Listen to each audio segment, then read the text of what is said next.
Today, we are back at John Kufleitner's to take a look at this 1958 Ford Sunliner. But before we take the tour, if you just stumbled upon this channel, welcome. This channel, you've just hit the gold mine. If you like classic cars, vintage cars, some exotics we feature on this channel, lots of orphan cars, if that sounds like something you'd be interested in, hit that subscribe button. Turn on all post notifications so you never miss a video. We drop between 4 and 5 videos a week. If you dig the content, be sure to give this video a like so more people can see this video in the future.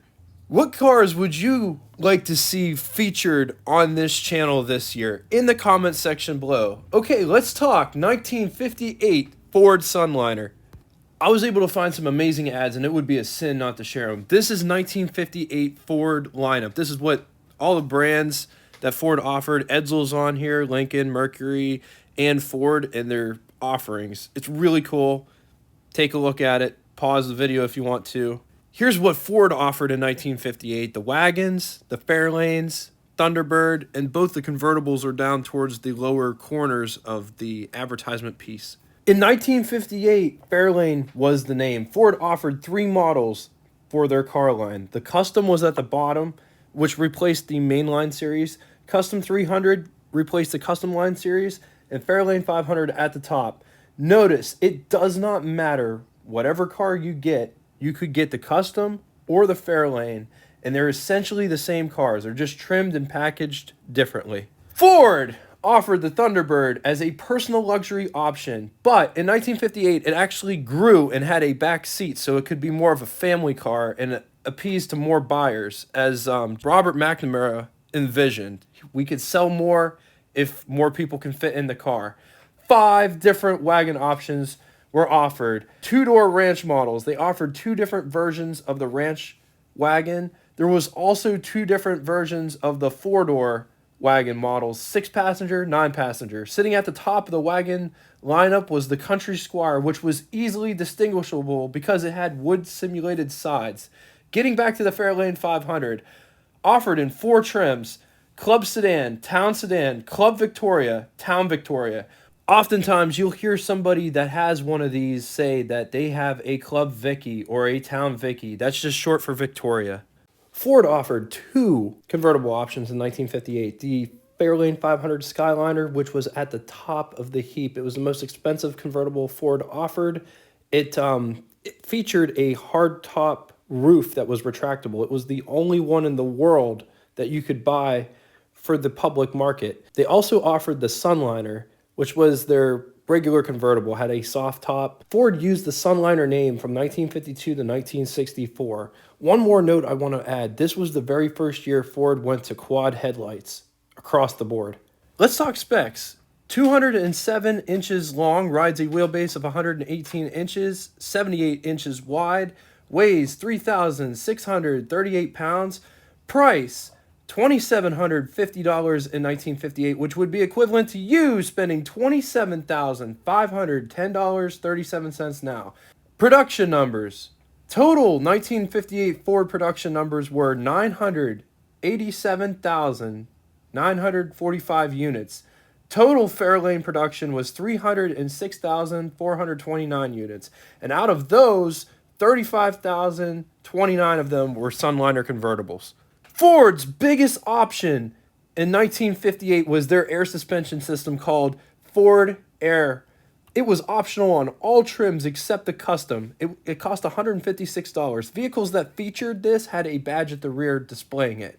Other options were the automatic overdrive for $108, backup lights for $10, Cruise-O-Matic $197, Ford-O-Matic $180, 4-way power seats $64.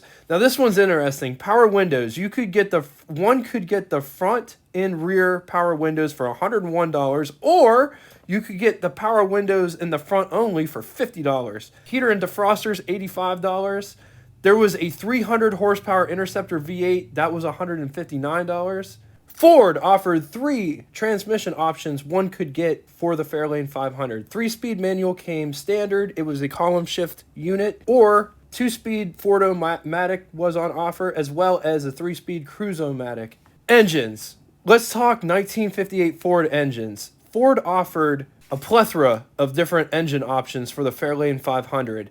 We're going to give off a lot of technical information, and I hope that this works going forward. And like I said, in the comment section below, if you have different experiences, but this is all really important information for somebody that's buying a car, because this information, sometimes it's hard to find. Now, it's going to differ depending on what part of the world you live in. If you say you live in a really hot environment, like somewhere like California, you're going to probably use a different oil than, say, somebody living in Canada, because it doesn't get as hot in Canada. But that's all speculation. You're going to hear all kinds of different things. This is just a baseline. A lot of this came from what the owner's manual said, or what forums said about owner's manuals saying that. So, take it with a grain of salt. Second opinion, this is just a baseline, because it's always good to get a baseline. The running temperature is going to vary on a bunch of different factors, like radiator cap pressure, because obviously water boils at 212 degrees, but if it's pressurized, it won't boil. Freestanding water boils at 212. It boils at a much higher temperature if it's pressurized. And that's going to have various factors like what thermostat you're running, pressure the radiator cap is rated at. These are all just baseline numbers. I can't stress that enough.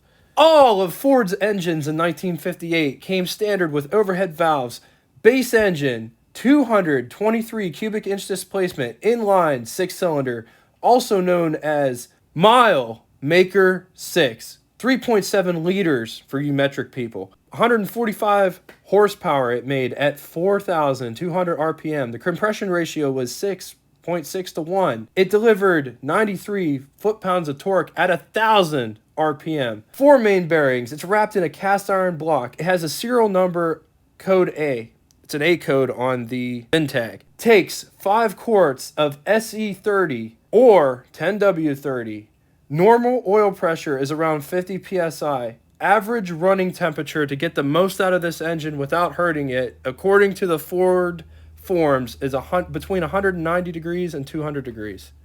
Moving on to the 292 Y-block V8, which is equivalent to 4.8 liters, has 205 horsepower at 4,500 RPMs. The compression ratio is 9.1 to 1. 5 main bearings wrapped in cast iron. The serial number on the VIN code would be the C code. The average starting oil pressure is around 80 psi from what I've found, and it runs good between 50 and 65 psi's of oil pressure. Some say to use 10W30, others say to use straight 40 weight. I've seen all over the place on this particular engine. Good base model, just like I said. 175 to 80 is the good temperature range to run this engine at. All new for 1958, Ford's 332 cubic inch displacement V8 FE. It's equivalent to 5.4 liters. Makes 240 brake horsepower at 4,600 RPMs, has a 9.5 to 1 compression ratio, 5 main bearings wrapped in cast iron, fed with a Holley 2-barrel carburetor. Serial number on the VIN code would be B. Uses 10W30 or 10W40, 5 quarts. Best running operating temperature is between 190 degrees and 200 degrees. Let's stop right there and explain what the Ford FE engine was. It made its debut in 1958, and it was going to replace the Y-block design. This engine was designed with room to expand its size. It was manufactured as a top oiler and a side oiler. 332 cubic inch displacement was the smallest displacement engine in this family, and it went all the way up to 428 was the largest. The Ford FE engine was made from 1958 to 1976. The FE stands for Ford Edsel. Also, don't confuse these engines with the MEL or the MEL engines, which were Mercury, Edsel, Lincoln engines. Two totally different engine families. One more clarification before we get back to the list of engines. What is the difference between horsepower and brake horsepower? Horsepower is measured with everything attached to the engine and it put on a dyno, and that's what it runs. Brake horsepower is a theoretical calculation which is made in a lab under the best conditions with nothing attached. It's measured by applying a brake to the flywheel as opposed to using a torque converter. Ford offered 2 versions of the 332 cubic inch V8. We talked about the smaller horsepower figure. We're going to talk about the bigger one. 265 brake horsepower at 4,600 RPMs. Made 360 foot-pounds of torque at 2,800 RPMs. This engine both of these engines, both of the 332 engines, had 4 valves per cylinder, 9.5 to 1 compression, 5 main bearings wrapped in cast iron. Serial code for this is the G code, and it was fed by a Holley or Autolite 4-barrel carburetor. It used 10W30 or 10W40, 5 quarts of oil.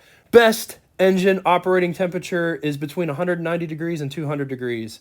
Stepping up, this is the Interceptor engine, 352 cubic inch displacement V8, equivalent to 5.8 liters. It was good for 300 horsepower at 4,600 RPMs, 395 foot-pounds of torque at 2,800 RPMs. Compression was 10.2 to 1 compression.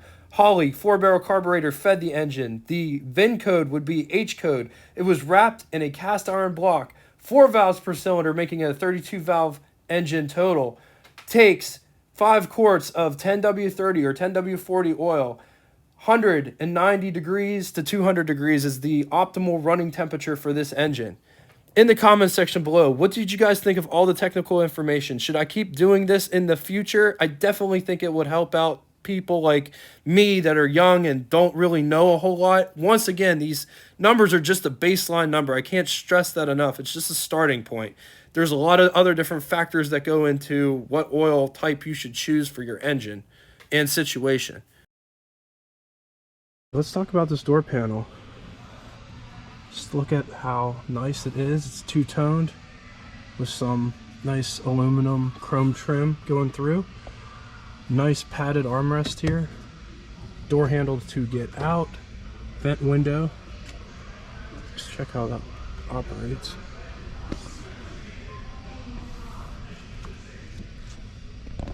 Window crank. Let's see how it's all trimmed out here.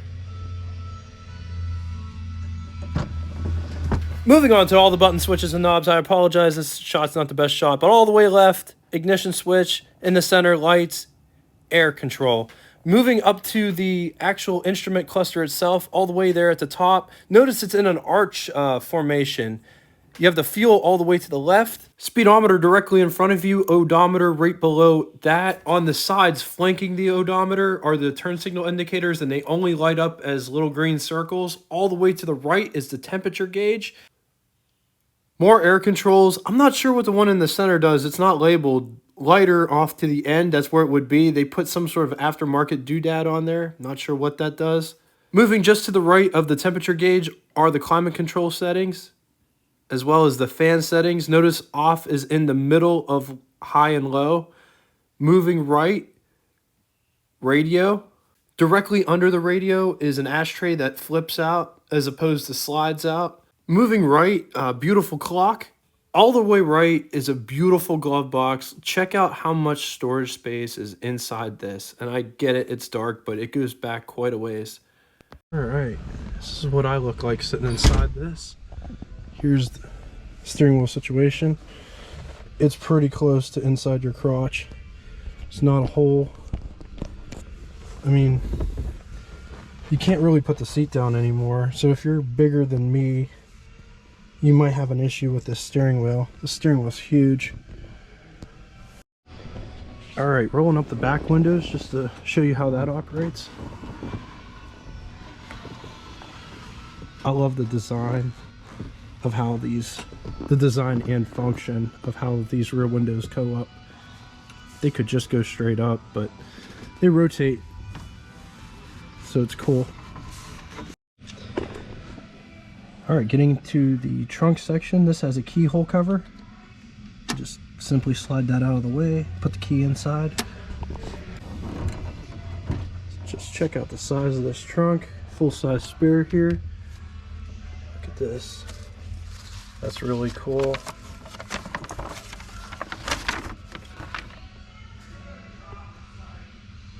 That is super cool. Moving on to the pros and cons section, I am getting all these pros and cons from the complete book of collectible cars, Blue Chip Auto Investment, 70 years from 1930 to 2000, written by Richard M. Langworth and the Auto Editors of Consumer Guide.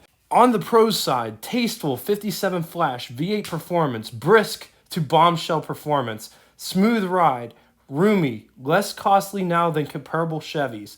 Against it, Debatable 58 styling. I love the 58 styling personally. 58's my favorite one out of the bunch, but that's just my humble opinion. 57's generally priced higher. The build quality is way down compared to the 1955-56 models. Rust prone, still not the investment compared to what Chevy is from this era. Okay, guys, thank you so much for watching. I appreciate it. If you guys could share this video with anybody that you know that likes classic cars, vintage cars, and stuff that's well off the beaten path. And until next time,